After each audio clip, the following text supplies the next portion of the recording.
बिहार सिपाही भर्ती का जो रिज़ल्ट है वो कल के दिन जारी कर दिया गया है। लेकिन बहुत सारे कैंडिडेट का ये कन्फ्यूज़न है कि किस कैटेगरी में कितना कट ऑफ गया है। तो दोस्तों मैं आपको पूरा सब कुछ डिटेल से बताऊंगा कि जनरल, ओबीसी, एससी, एसटी में आपका कितना कट ऑफ गया है। तो दोस्तों ये आपका एक्चुअल कट ऑफ आप मान सकते हैं। तो दोस्तों ये वीडियो बहुत ही इंपॉर्टेंट होने वाला है। मैं आपको मेल कैंडिडेट का अलग कट ऑफ बताऊँगा, फीमेल कैंडिडेट का अलग कट ऑफ बताऊँगा। तो दोस्तों अगर आप मेरे चैनल में नए हैं तो जल्दी से आप मेरे चैनल को सब्सक्राइब और लाइक ज़रूर कर दें। एक मेरा दोस्तों टेलीग्राम चैनल है जो कि एग्ज़ाम पॉइंट नाम से बना हुआ है। इसका लिंक मैं वीडियो के डिस्क्रिप्शन में डाल दिया हूँ, वहाँ पे जाके आप जल्दी से ज्वाइन हो जाइए। चलिए दोस्तों वीडियो को शुरू करते हैं। दोस्तों जो आपका बिहार पुलिस कांस्टेबल का जो भर्ती का जो रिज़ल्ट आया है वो टोटल 21,391 पोस्ट के लिए कल के दिन दोस्तों रिज़ल्ट जारी कर दिया गया था। लेकिन अभी तक इसके साथ साथ सिर्फ आपका रिज़ल्ट जारी हुआ है कि किस कैटेगरी में कितना सिलेक्शन हुआ है, लेकिन इसका कट ऑफ अभी तक जारी नहीं हुआ है। तो बहुत सारे लोगों का यही डाउट आ रहा था कि किस कैटेगरी में कितना कट ऑफ गई है। तो दोस्तों मैं आपको हर जनरल तो दोस्तों मैं आपको पूरा कैटेगरी वाइज बताऊंगा कि किस कैटेगरी में कितना कट ऑफ गया है। सबसे पहले दोस्तों मैं बात करता हूँ मेल कैंडिडेट वालों के लिए। जो मेल कैंडिडेट वालों के लिए जो कट ऑफ गया है वो आपका दोस्तों आपका जनरल कैटेगरी में जो आपका कट ऑफ गया है, ये दोस्तों ये जो मैं आपको कट ऑफ बताऊंगा ये आप एक्सपेक्टेड मान सकते हैं। बिल्कुल आप दोस्तों रियल मत मानिएगा, लेकिन हाँ इसे आप एक्चुअल मान सकते हैं हद तक। लेकिन दोस्तों इसमें सिर्फ आपका +2 या फिर -2 का फ़र्क ही जाएगा, इससे ज़्यादा आपका फ़र्क नहीं जाने वाला है।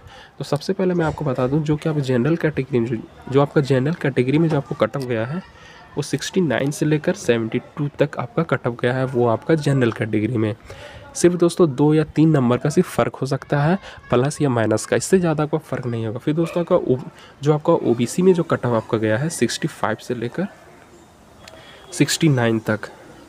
फिर दोस्तों आपका ईडब्ल्यूएस में जो आपको कट ऑफ गया है 66 से लेकर 68 तक। फिर दोस्तों आपका एससी कैटेगरी में जो आपको कट ऑफ गया है वो 61 से लेकर 63 तक। फिर दोस्तों आपका जो एसटी कैटेगरी में जो आपका कट ऑफ गया है वो 59 से लेकर 61 तक। तो दोस्तों इसे आप एक्चुअल कट ऑफ भी मान सकते हैं, एक्सपेक्ट भी कर सकते हैं इसे।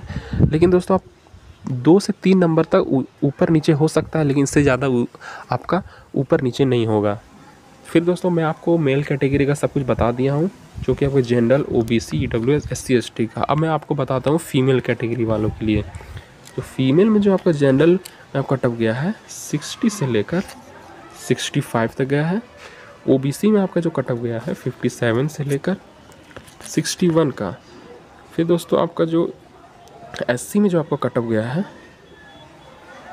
सॉरी दोस्तों जो ओबीसी में आपका कट ऑफ गया है वो 57 से लेकर 61 तक, और ईडब्ल्यूएस में जो आपका कट ऑफ गया है 66 से लेकर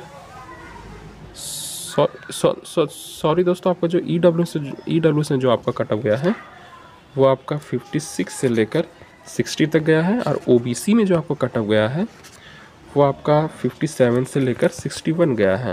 ये दोस्तों आपका जनरल में मैं आपको बताया हूँ कि जो आपका जनरल में जो आपका कट ऑफ गया है वो 60 से लेकर 65 तक गया है।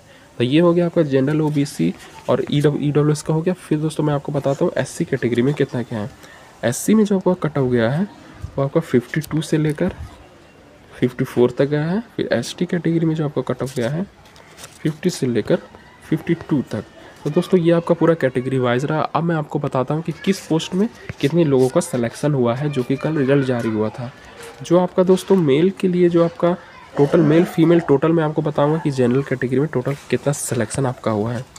जो दोस्तों आपका मेल कैटेगरी और फीमेल कैटेगरी मिलाकर जो जनरल कैटेगरी में जो सिलेक्शन हुआ है 42,780 टोटल आपका जनरल कैटेगरी में हुआ है। और ईडब्ल्यूएस में जो आपका हुआ है 10,700। फिर दोस्तों आपका ईडब्ल्यूएस में जो हुआ है, ईबीसी में जो हुआ है 19,210। और फिर आपका डब्ल्यूबीसी में जो हुआ है 3,275। फिर आपका एससी कैटेगरी में 17,000, एसटी में 1,140 और बीसी में आपका हुआ है 12,850। तो दोस्तों ये पूरा डाटा एनालिसिस रहा। और ये दोस्तों आप कट ऑफ को एक्चुअल कट ऑफ भी मान सकते हैं। दोस्तों जो आपका ऑफिशियल कट ऑफ जब जारी होगा तो सिर्फ 2 या 3 नंबर से आपका फ़र्क हो सकता है। तो दोस्तों आप इसे एक्चुअल कट ऑफ भी मान सकते हैं। जिन लोगों का सिलेक्शन नहीं हुआ है तो इस आधार पे आप जान सकते हैं कि मैं कि मेरा कितना कट ऑफ मतलब किस हिसाब से मेरा जो सिलेक्शन जो बिहार पुलिस में लिया गया है किस आधार पे लिया गया है। और जिसका सिलेक्शन नहीं हो पाया या फिर हो गया है तो दोस्तों उसे इस वीडियो से ये अंदाज़ा लग गया होगा कि हाँ ये एक्चुअल ही कट ऑफ होगा। तो अगर ये वीडियो आपको अच्छी लगी तो जल्दी से आप मेरे चैनल को सब्सक्राइब कर दीजिए और लाइक कर दीजिए। और एक मेरा टेलीग्राम चैनल है जो कि एग्ज़ाम पॉइंट नाम से बना हुआ है, इसका लिंक मैं वीडियो के डिस्क्रिप्शन में डाल दिया हूँ, जल्दी से जाके आपको ज्वाइन हो जाइए। वहाँ पे आपको हमेशा गवर्नमेंट जॉब के बारे में, सरकारी जॉब के बारे में वहाँ पे हमेशा नई इन्फॉर्मेशन वहाँ पे दी जाती है और कोर्स